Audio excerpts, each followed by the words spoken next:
I want to hear the how-to, the practical aspect of spirituality, of going within.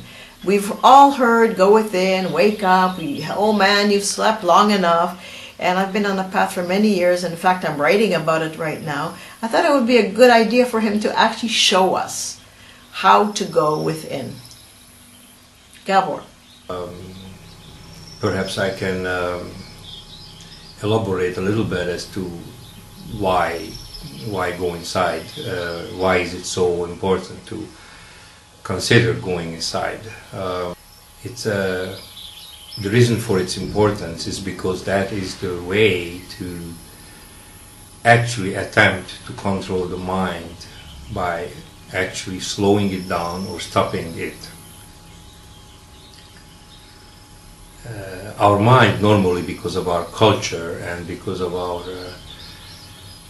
sophistication and because of our hurried nature, it just runs, and we think that that is the way to be efficient, that is the way to be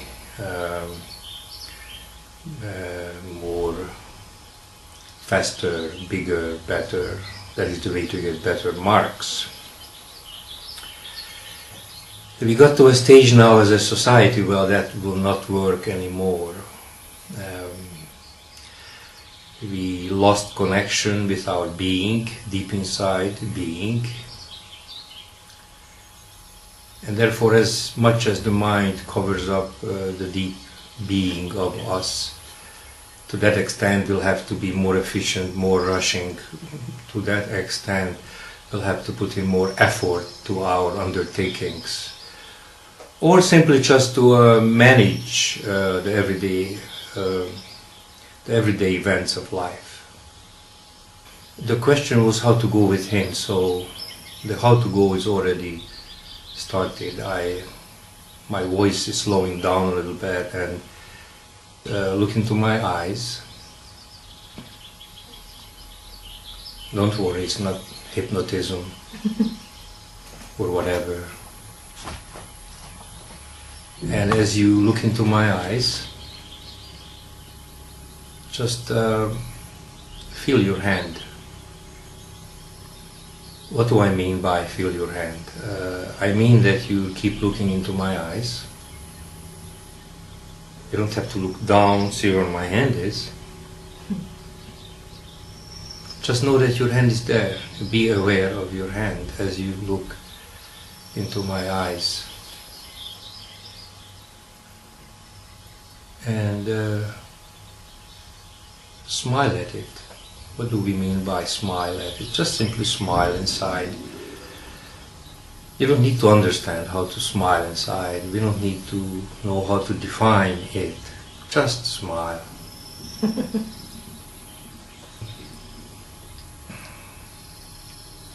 Let's pick another body part. Let's see your knees. Be aware that your knees are there, even though you're looking into my eyes.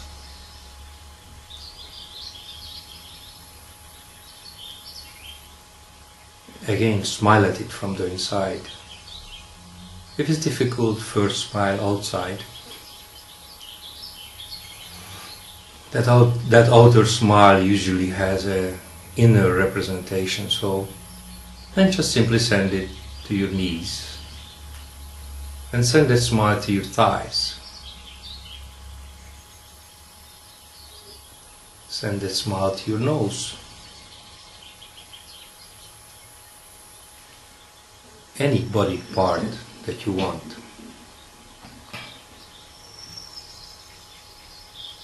I don't want to make a system out of this. Just keep looking into my eyes. I don't want to create a meditation or a system out of this. Everything is moment to moment. Whatever is coming, whatever word comes out of my mouth is live. If I create a system out of this in a memory, then I introduce the enemy of timelessness, which is time. Just keep looking into my eyes. Let's pick another body part, your chest. Know your chest is there. Feel it. Smile at it. What about your foot?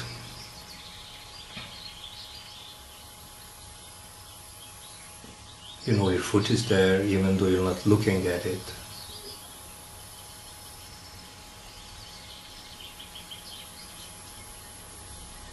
Smile at it. Now every breath that you take from here on in basically will connect what we call the inner body. It will give your inner body an inner integrity. I hate to divide things, I don't want to divide things, but there's an outer body and an inner body conceptually. Let us temporarily accept the fact that there's an inner and an outer body.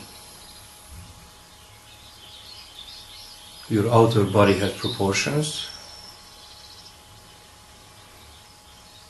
If you take a look at your hand in comparison to your forearm,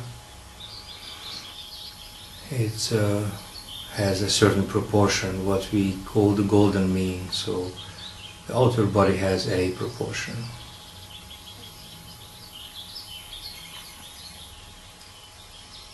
What am I saying with that?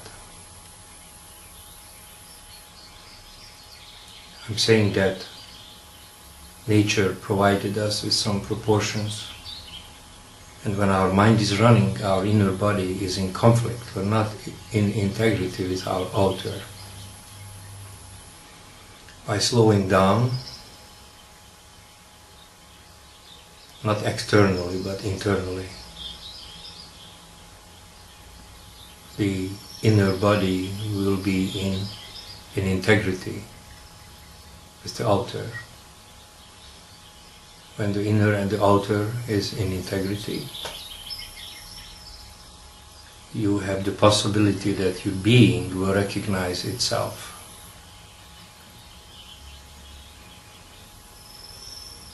Just keep looking into my eyes. To understand what I mean is very, very secondary. It's not important. I'm telling you true facts about your inner and outer body. If you need more information about that, you can look that up, or you can be watching for videos that we're going to be putting out on that subject in the future.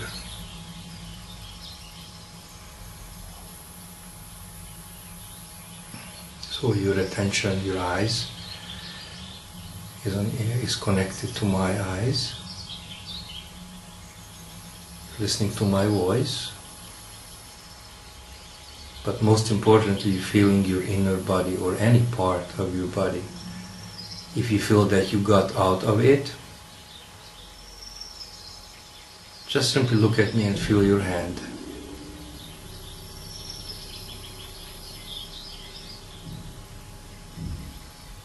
If you're no longer with us because it's too boring, I understand.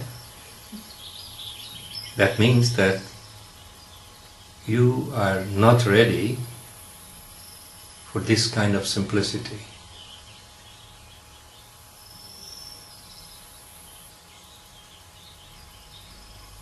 We're going away from complexity to simplicity.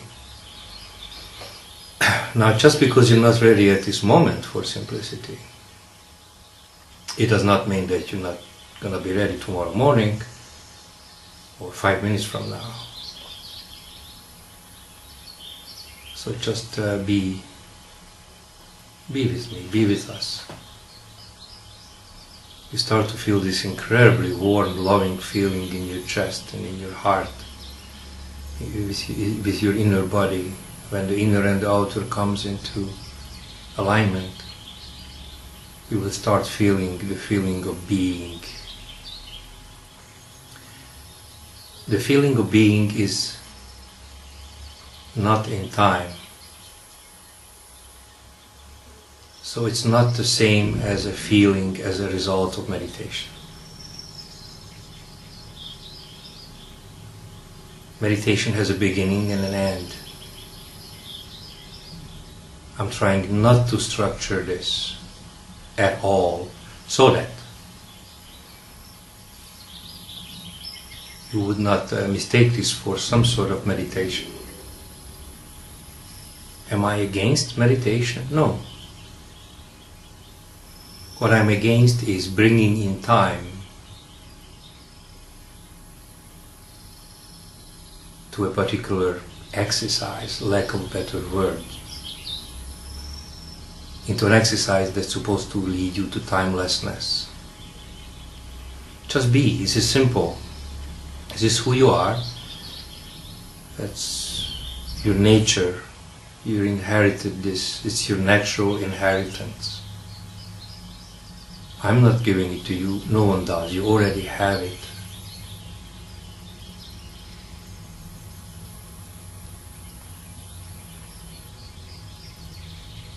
The more time we spend in timelessness, you may have noticed the paradox here, the more chance your being has to actually recognize itself. Once that happens, you no longer need any teacher, myself or anybody. It's that simple. As long as you are willing to turn within, pay attention to your inner body, pay attention to inside, you have the possibility of that door is opening, what Jesus talks about.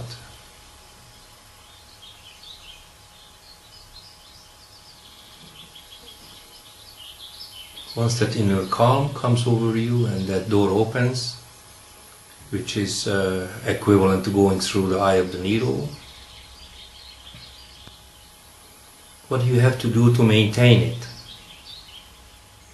Are you listening? Are you listening? Are you sure you're listening? Nothing.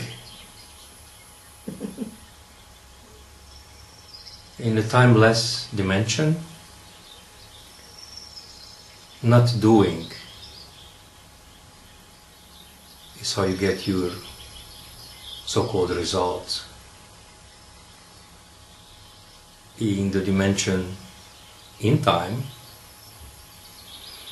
the rules are totally different. They're not even similar. So we cannot use rules that we have learned in the third dimension, where time is of the essence. Time is a common denominator. We cannot use that in the timelessness. You are a timeless being.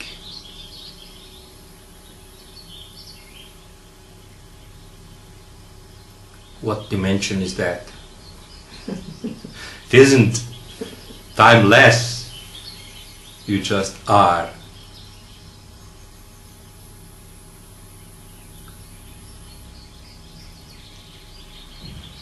Now you might say that this is okay, this is wonderful, it feels good. And by the way, just a little something, if you're,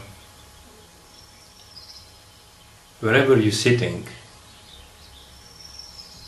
if the voices around you or the music or whatever you're listening to becoming a little sharper,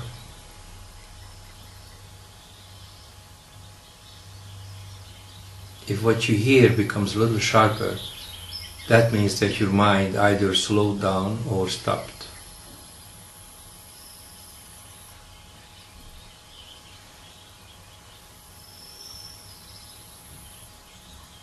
What we did is we uncovered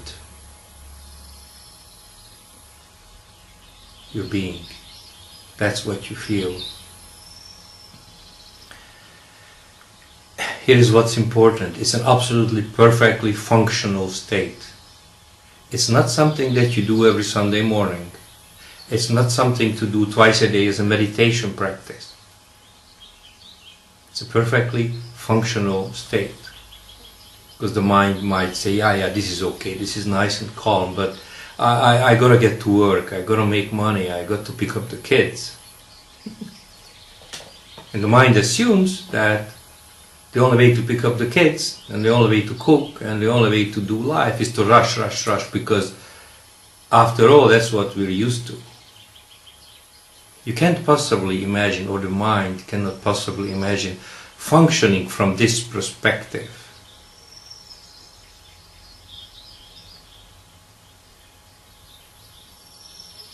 If you consider this as a separate event,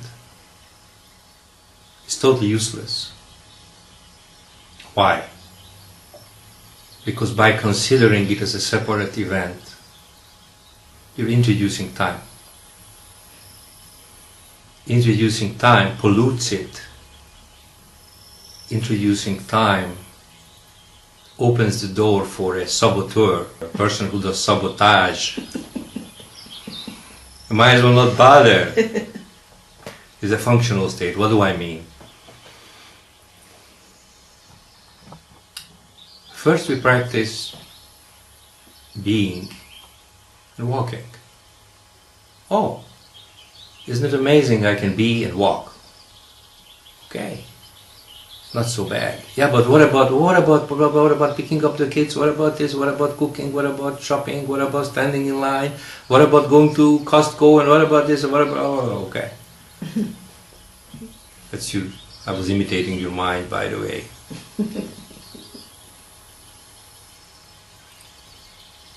The point is that any function, including sex, should be done from this perspective.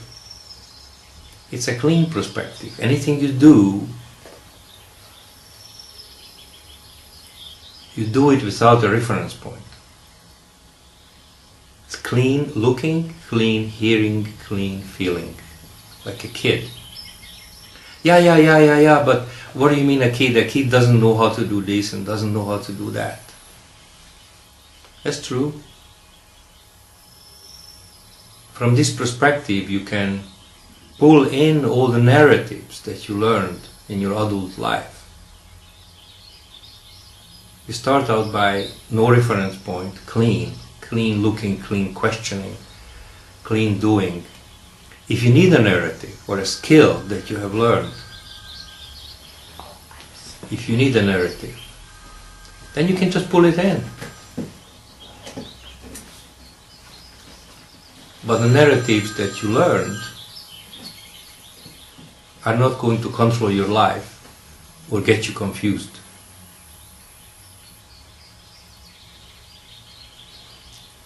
Like, for instance, the phone was ringing now. It's not a problem. It's life. We're not doing it as a meditation practice. We're not doing it as a separate event. Life happens. The phone rings. So it rings. We don't need outer silence to be silent inside. The difference between outer silence and inner silence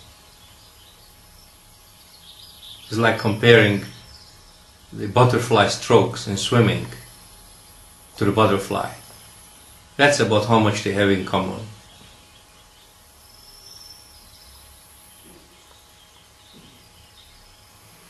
So this was just a small taste as to who you are. I'm not teaching you anything. If I started to teach you something, that would be a great error. I'm just being here with you. My mouth opened and I just talk. The so-called kingdom of God is really so close to you. It's already within you. I'm helping a little bit by uncovering which your mind covered up and telling you, most importantly, that this is a functional state. If you make it a non-functional state, again, you are not getting anywhere. Unless you're looking inside, unless you learn how to pay attention to inside, your spiritual life has not started yet.